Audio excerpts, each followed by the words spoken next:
Leadership isn't about telling your bosses you're ready to go. Leadership is telling your bosses, like, we're not ready to go, and this is why, and this is how I'm going to fix it.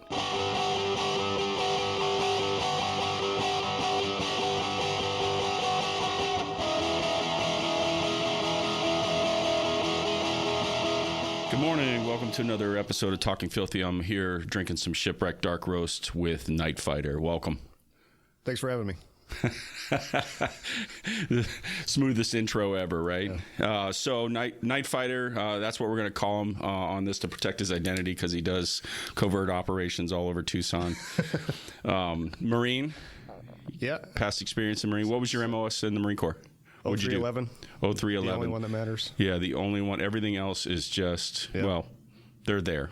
Put it that way. Yeah. They help. Yeah, they help. 0311 for you non-Marine folks.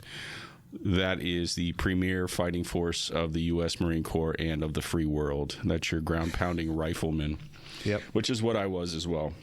So any unique experiences in the Marine Corps? It depends on what you mean, but yeah, it was... It was a very wide-open question for a reason. Yeah. I did my time in an infantry unit, and prior to that, my first 2.5 years, I was stationed aboard Camp David. Oh, okay. Did I guess you could say presidential security. Okay. We were more of like a support asset for the Secret Service, though. Gotcha. Under what president? What POTUS? Obama. Yeah. Wow. Okay. So yeah, we could dive into those weeds for quite a bit. Hey, I served under Clinton. Yeah, that's how fucking old I am. I had the chance of completing a 25-mile MCRES. I don't know if they still call it a MCRES, which is basically a pre-deployment combat readiness test that the Marine Corps used to do. They probably do something like that still, I would imagine, but it's not. I don't know if it's called that. Anyway, we just finished hour 8 of this combat hump, and it's 25. I think it was 20. That one was 28 miles by the time we were done. Couldn't even stand. Your feet are hurting. The whole deal. And they say, sounds rough. Yeah, they say, stand at attention, because President Clinton is on base, and he's going to drive by the formation. And I'm thinking, you motherfuckers, really? You're going to do a dog and pony show right now when half this battalion can't even stand, And so, did he actually show up? He did. He drove by.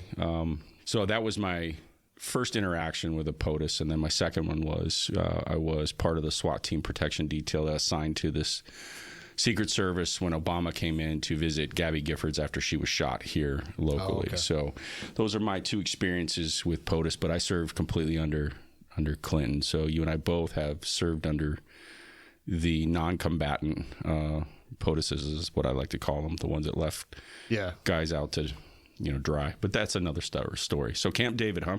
Yeah, it was a good experience. That unit is selected from infantry guys, so the requirements are a bit higher. You have to have a 120 or higher GT score. You have to have a first-class PFT, so like 275 out of 300 or higher. You have to maintain a expert rifle and pistol qualification, and you can't be married, and you can't have children while you're assigned there. Interesting. So you actually sign an agreement saying I won't get married, I won't have children, all that stuff. It sounds similar to what they call like embassy duty, Marine security guard duty, and so forth. Yeah, I think you get a similar clearance too. It's a top secret Yankee White. Okay. So I don't know how high that is, but you're able to be fully armed next to the president. So gotcha. High enough for that. They dig into your background. So if they find some dirt, so all of your dirt happened after this detail in your life. Exactly. Yeah. All your shady shit. Luckily, your hookers and blow happened post presidential assignment. Yeah. Luckily, I was only 22, so there wasn't much dirt to dig on me. I would have had a lot, but that's all right. Oh yeah, now I'd be screwed. So presidential detail, and then you end up. What happens after that? Is that how you finished out your time there? Well, my first 2.5 years, I served there. I actually got to do security for a G12 summit when I was there, which is basically the 12 largest economies in the world. Those countries get together and figure out how they're going to rule the world. Yeah. And so the real richest people of the world. Exactly. Yeah. So like Putin was there, various different world leaders, and pretty cool because I was like a lance corporal or maybe a corporal at the time. and I got to see like world politics at play. You know, like the different dignitaries that were aboard Camp David during this summit, they would get assigned a Secret Service agent or a Marine for security, except for the Russians. They had a Marine assigned to them to keep an eye on their ass, you know. Fucking crooked motherfuckers, yeah. You know, because they're there spying on us. And they wanted to bring aboard this trailer full of communications equipment. And of course, that's all it was. And the personnel operating this trailer were just IT guys. They definitely they weren't Russian, KGB or any other bullshit. They definitely weren't Russian intelligence officers and things like that. So I got assigned to that trailer, and I kind of just watched those sneaky Ruskies for 3 days. Oh, interesting. Yeah. It's kind of like you're both looking at each other like, I know what you're doing, and I know what you're doing. And yeah. Well, it's kind of, you know, to be honest, they were nice guys. I mean, a lot of that rivalry stuff happens at levels way higher than us. Yeah. Like that, for the most part. They love their country. They're doing what they're asked to do for their country. Same as you. Yeah. And I've actually ran into guys who were Russian soldiers before, and they just want to get drunk and have fun, just like us. Just like any other grunt. Yeah. Hookers and blow. That's what it's all about at that point. I'm saying that figuratively, not literally. Maybe. Yeah. Kind of. So hanging out with the Ruskies, then what happens? You know, it goes off without a hitch. Kind of an interesting, like, political point there, though, is, you know, 2 months later, Obama was going to go to Russia for some type of meeting there. You know, he had to let that trailer coming aboard Camp David was like a big deal. It was a big security risk. But the political side of it was if Obama wanted his requests met when he went to Russia, he'd have to let the Russians have this. Finished out my time there, and then I went to 2nd Battalion, 4th Marines in Camp Pendleton. Echo Company, served as a squad leader and various other roles. Got it. And went on a MEU. That was fun. Got to go to Hong Kong, Australia. Spent a few months in Australia. Got the real, you know, crocodile hunter experience.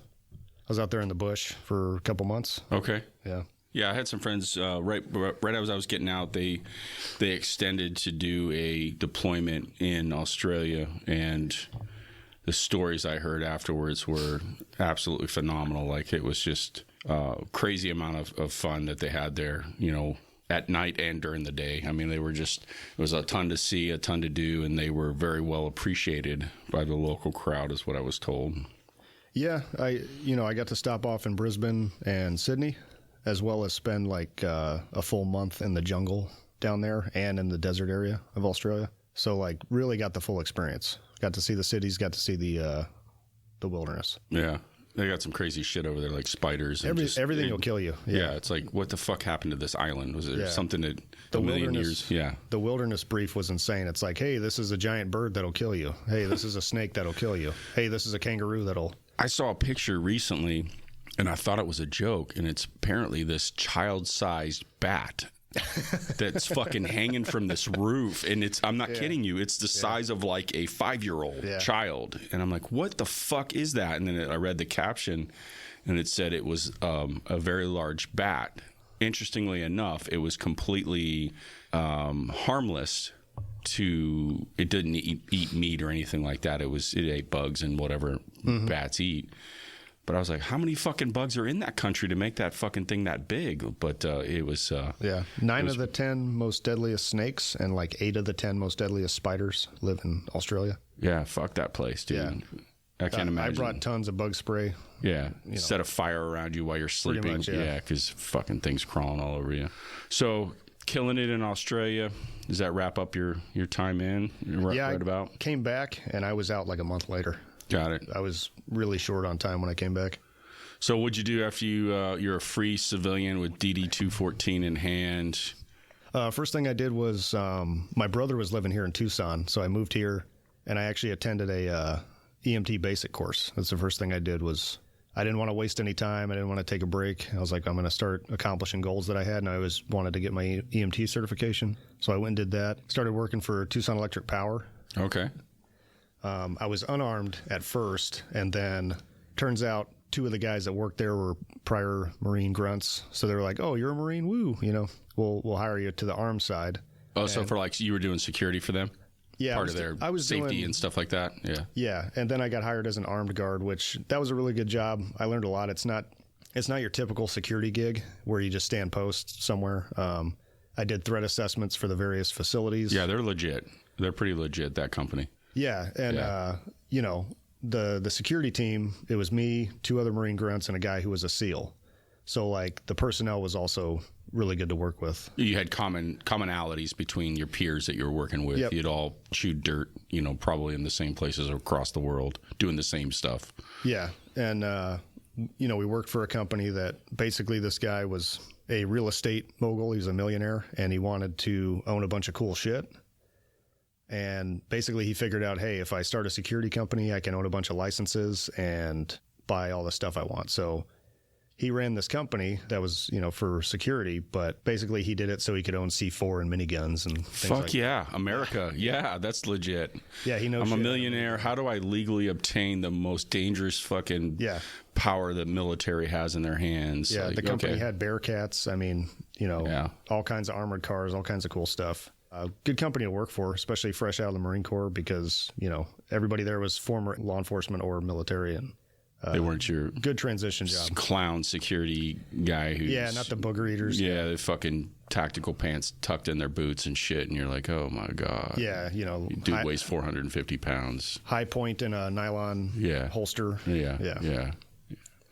That's funny. We're thinking the same thing. Yeah. So worked there for about 3 years, completed my degree, and I actually worked for Ari Sloan for a few years. Yeah. And good dude. Yeah. You know, he gave me a ticket right as I was fucking hired on to the agency. Gave me a speeding. He didn't know I was going through the process, and I didn't feel it was appropriate to be like, hey, I'm hiring with you guys. Can you not give me a ticket? Yeah.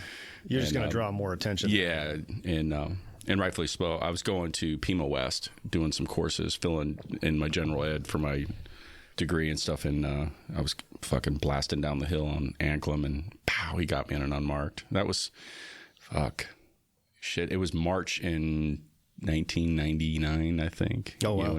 You know, so Ari's a good dude. Yeah, and, you know, I had never actually even known cops. I'd never known someone personally that was a cop. And so working for him, hearing his stories, I guess he spent a lot of time in CNA and undercover. Yeah, he did. He was all over the place. He had a good career. Had some great stories. I'm like, oh, that sounds cool. So, you know, I applied for the police department after that. And I've been there since, you know. Ever since? Yeah. Had, you know, married, couple of kids in between all that. Yeah. Gotta have time for that, you know. So, police officer now, how's that going? It's going okay, I guess.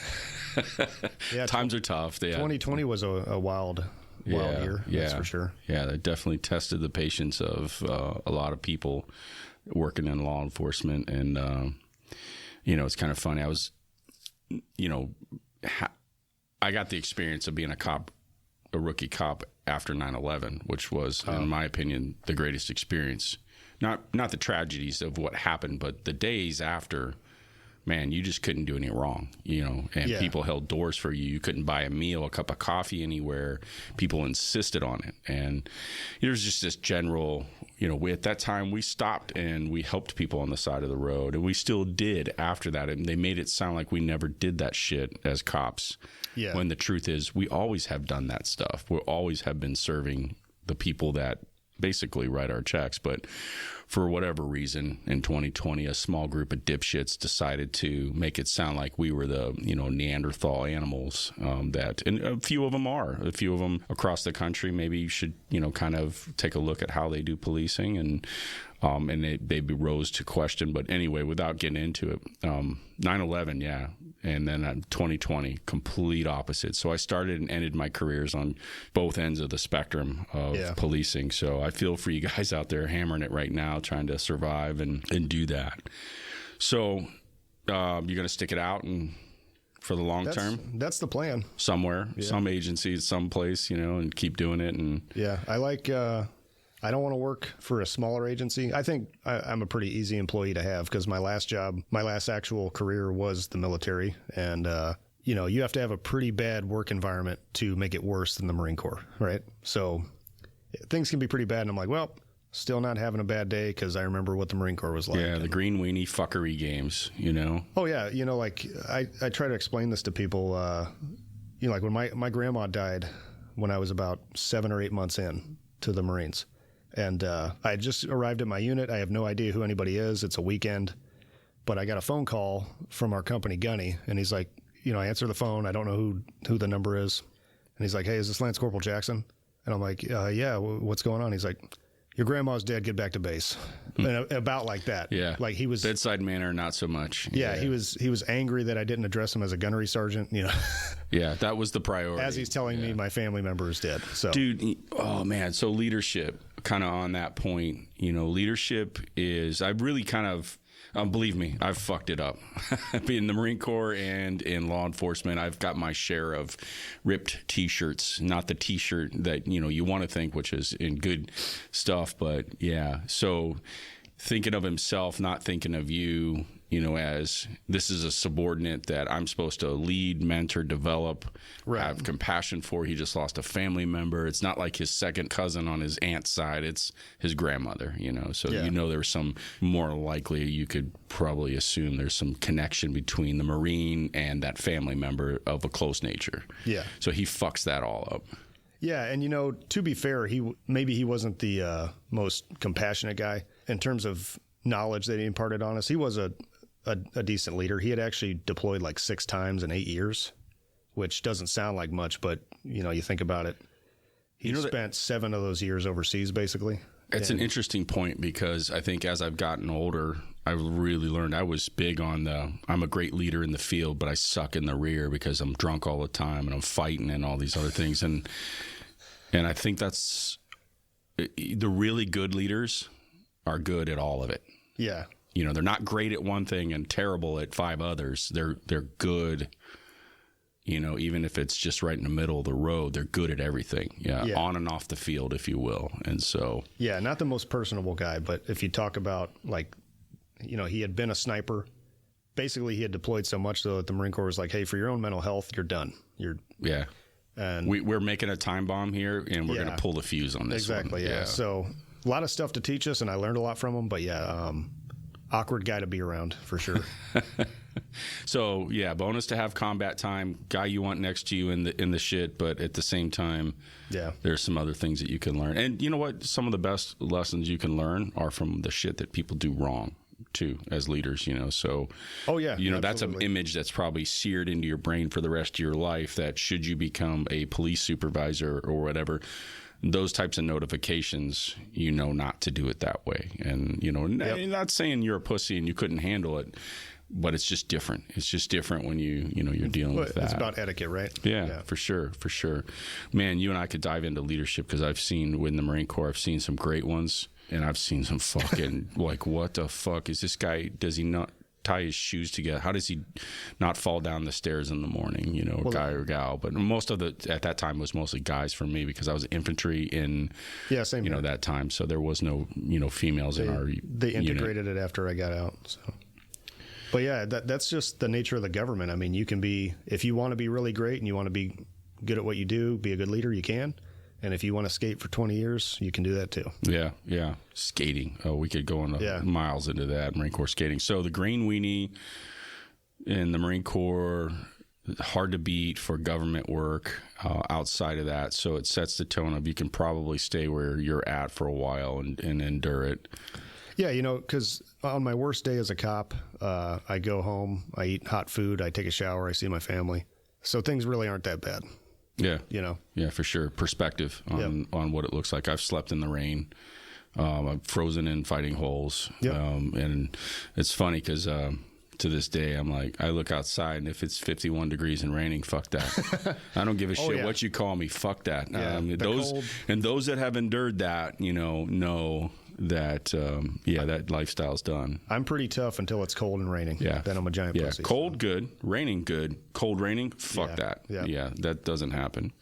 So, Marine Corps cop, things are going well.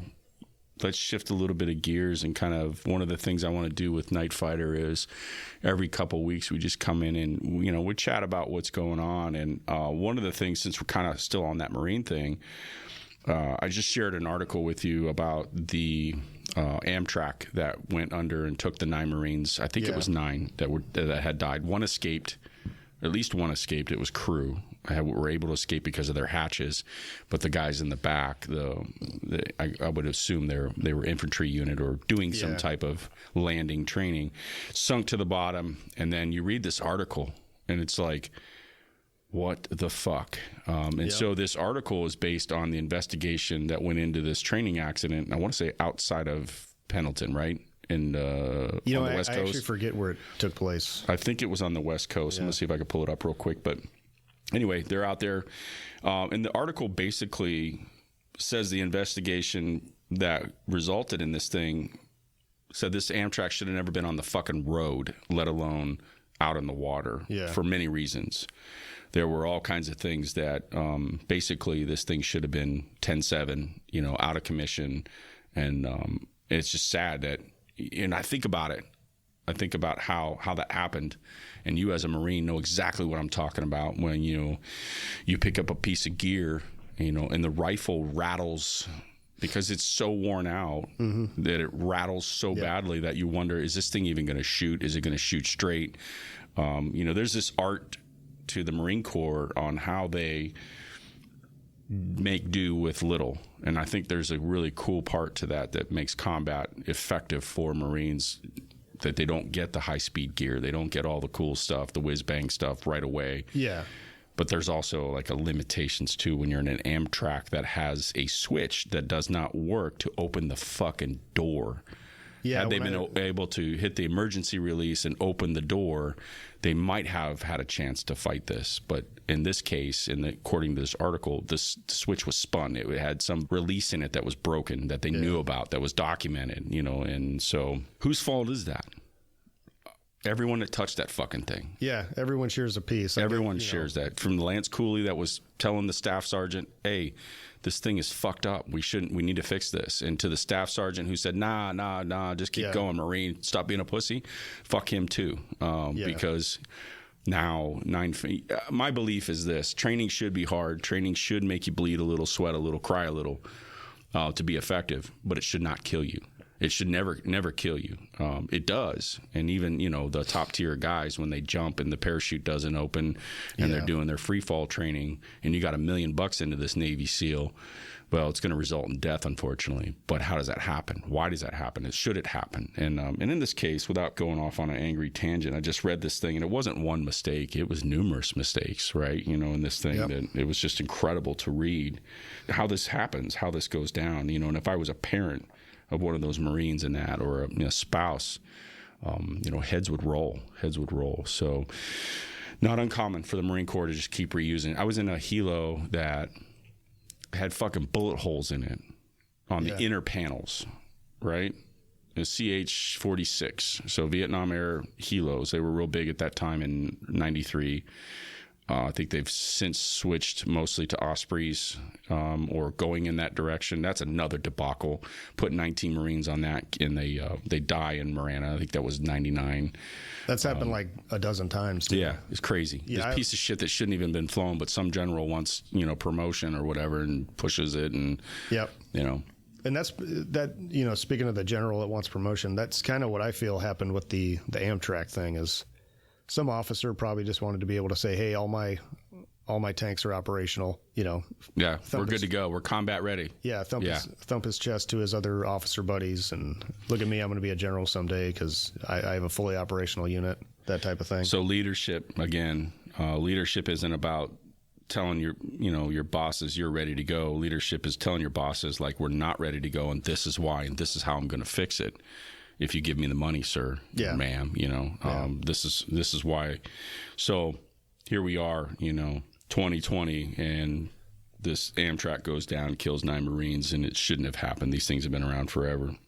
And I was in an infantry unit that for a small time, we had helo company, boat company, and then track company. And that's kind of how our unit was comprised. And I was able to be in a helo company. I never got to be the Zodiac company. Like, I always wanted to do that. I don't know why. We got to train on them a little bit. But it's fucking cool. It just looks fucking cool. Yeah, you get yanked out of the water.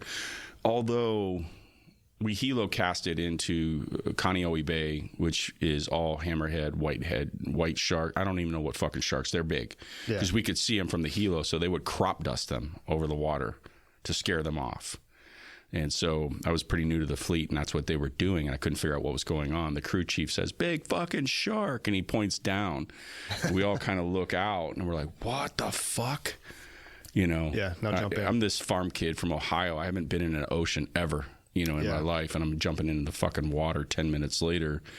And I just remember this fucking fear of, like, I'm going to get eaten by a shark. I didn't join up for this shit. But, you swim, you get used to it. And I was Helo Company as well.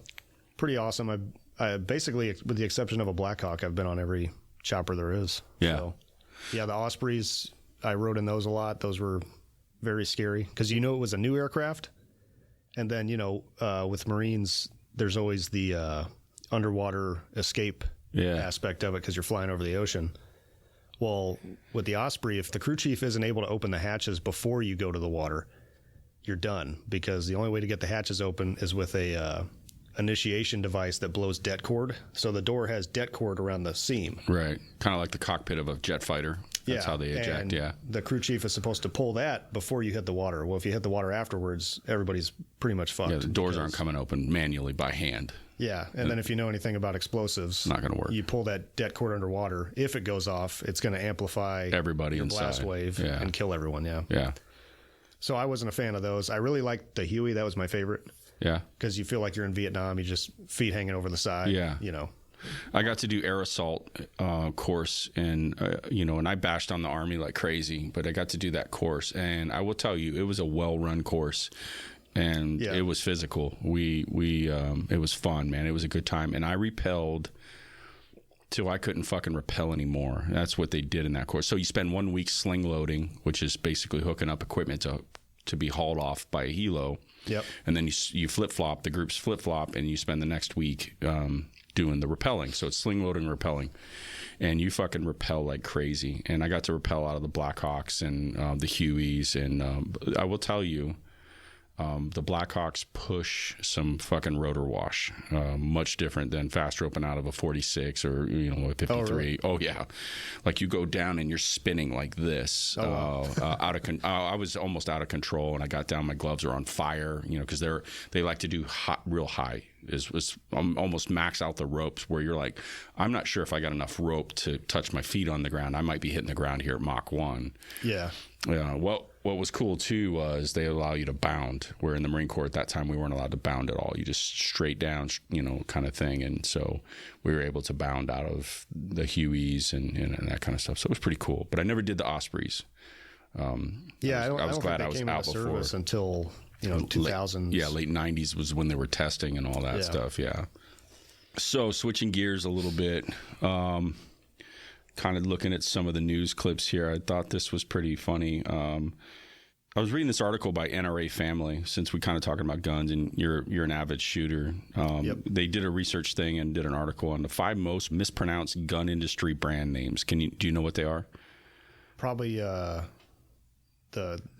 call them Cinnamon Toast Crunch, but it's like Cimarron or something like that. No, so it's the first one is Burger, which is Walt Berger, the founder. Oh, I never even heard of it. High-end bullets loaded with ammunition, top shot competitor stuff. Berger, it's called Berger, not Burger, but it's spelled with a G. I thought that was interesting. And then here, what caught my attention was Right On, here locally, was one of them that is commonly mispronounced. And I don't know how you fuck that up. Like, that's pretty, Yeah, I'm like, who fucks that up? But all right, whatever. Lapua, I would guess that one. Sure, yeah. Yeah, 338 Lapua. That's one of my favorite weapons. Hops. It's actually Hoppies. Like the gun cleaning oil? Yeah, yeah. It's not. Some people call it hops. It's actually Hoppies. Instead of hippies, it's I call Hoppies. it hops. Yeah. Yeah. And then this one too, I was like, okay, I can see this. Hornady, Hornady. Oh, wow. Yeah. It's actually Hornady. Hornady. Okay. Yeah. According to this, simply pronounced Hornady. So I thought that was pretty cool. Pretty interesting little article in NRA Family about that. That wasn't what I was expecting, because there's other companies that have way more complicated names. Now this is from their perspective, of whoever wrote this article, and they're pretty solid people. They've done some articles on our coffee and stuff like that, which is how I was following that. But another article I found, check this shit out. So this plane gets hit by lightning in 1971, Christmas Eve, and blows a hole in this thing, right? And it pressurized, and everyone except for this young girl dies. She plummets to the earth in her chair into the Amazon. like in a fucking movie, What crashes through the rainforest. It slows her descent because it's triple canopy rainforest and all this stuff. And she fucking survives, man. She lives in this jungle. I want to say, if I'm reading this right, and it was about 2 weeks or something like that. And she's basically able to find some other people in the jungle and work her way out of it. The only person ever survived that plane hit by lightning. Blows a fucking hole in the fuselage. Everyone gets sucked out. Plane goes down. She plummets to the earth, sitting in her seat. That's insane, right? Yeah. And I don't know. Good Lord looking out. Yeah, good Lord looking out for her. All right, so we covered hookers and blow, crashing, Amtrak's in the bottom of the ocean, and guarding the president. So great having you on, Night Fighter. We hope in 2 weeks we get you back, and we chatted up over some more stuff. Go to his Instagram, which is Night Fighter. Yeah, Night Fighter 848. And you focus primarily on night vision stuff, right? Tactics, equipment, shooting. General tactical stuff in general. But I focus on night vision because I think that there's a lot of gun owners in this country. And obviously our gun rights are constantly under attack. But there's probably only a few thousand night vision owners outside of the military. Interesting. And so eventually they're going to come for that stuff too. Yeah. And the difference is there's not going to be a huge base of night vision owners to fight for those rights. Yeah. So I'm trying to change that. And in general, like, my opinion is you shouldn't own 20 guns, right? Like, by all means, you're an American, own whatever you want. I would much rather see people own a rifle with night vision, body armor, the capability, the whole setup, so that you can properly defend yourself. To fight with that night vision, own medical equipment. And I kind of had that epiphany a few years back. I had like 10 guns, and I sold most of them. I bought night vision, I bought body armor, a shit ton of medical equipment. Like, I've got, I think, 10 tourniquets in my house. So when the apocalypse goes down, you're ready. Yeah, just think about, I want to see people own stuff that makes them more capable. And night vision 100% makes you more capable, because you can't train to see in the dark. Yeah, yeah. A lot of stuff we deal with, it's just a training issue. I'm not one to say you need this piece of gear to make you better. Night vision's the exception. You can't see at night unless you have a flashlight. That's what made us extremely feared in the global war on terror, is our ability to see through things with thermal and night vision that the enemy could not. And we did not stop functioning at night, where they were, for many, many, even thousands of years, had shut off the fighting switch at darkness, and we did not. Yep. And, the thing about fighting in the dark is, even if you didn't have night vision, it would still be an advantage to do so, just because your enemy's probably going to bed. Yeah. So the other day I was talking about taking the high ground. High ground always wins in the military. Yep. High ground always wins philosophically in life if you take the high ground. Yep. Take the high ground at night with night vision. Exactly. And you become the ultimate power. People can't fuck with you from that point. Yeah, and you look at recent events. I bought night vision in 2019, but you look at recent events in 2020 with the riots and, the ability to stay in the dark and see where everybody else is at and remain hidden. That can help in those situations too. I mean, you can avoid crowds. I will tell you, do your research, do your training with night vision, because it's not what it's made out to be in the movies. There are limitations, there are advantages, and there are some significant limitations, even with some of the very expensive higher end stuff. It's not what the movies make it out to be. It's not an invisibility cloak. And there are situations where if you take it off, you're going to be able to remain more hidden, because you're going to see ambient light better, and you're going to be able to see, hey, there's shadows over there, I can hide there. But yeah, definitely train with it. If you're looking for training, there's a company called Independence Training up in Phoenix. Okay. They have a great class. I took it last year, and even with prior training on it, I still learned a thing or two. But the most you're going to learn, let's say you don't end up taking a class, the most you're going to learn about night vision is just go for a hike. Yeah. You're going to learn. Yeah, just go for a hike somewhere. You're going to learn how to break a fall. How to break a fall. Yeah. You're going to eat shit a few times, but that's part of the learning process. Right. Walking with night vision takes practice, because your depth perception's a bit off, especially if you're using a monocular. Yeah. And even with binos, you still need to practice it. You're going to learn if you go on a hike and just practice hiding behind things and learning how to read the light, so to speak. Like, obviously, it takes some adjustment to walk. It also takes some adjustment to see and actually tell where shadows are. Right. So, yeah, just go for a hike at night. You're going to learn. So let's do this. I find that interesting because I came in at a time in the military where night vision was, right after the Gulf War, was fairly new. Yeah. It was valuable, but it had not gone to where it is now. And I'd like to bring you back next couple weeks, and let's dive into what you know about night vision and kind of what you want to share with our listeners as to the experience of night vision. I find that shit fascinating on that. But check out his Instagram. I think you're on Facebook as well. No, I deleted all my Facebook, just Instagram and YouTube. YouTube, well, yep, definitely. Under the same name. So check it out. It's well done. It's pretty good. So we're not going to reveal his identity for security purposes as he guards Tucson. But check out Night Fighter. With that said, any parting words? No, good talk. Good chat. Yeah, great stuff. Good chat. Hookers and blow. Hookers and blow. With that, stay caffeinated. Peace.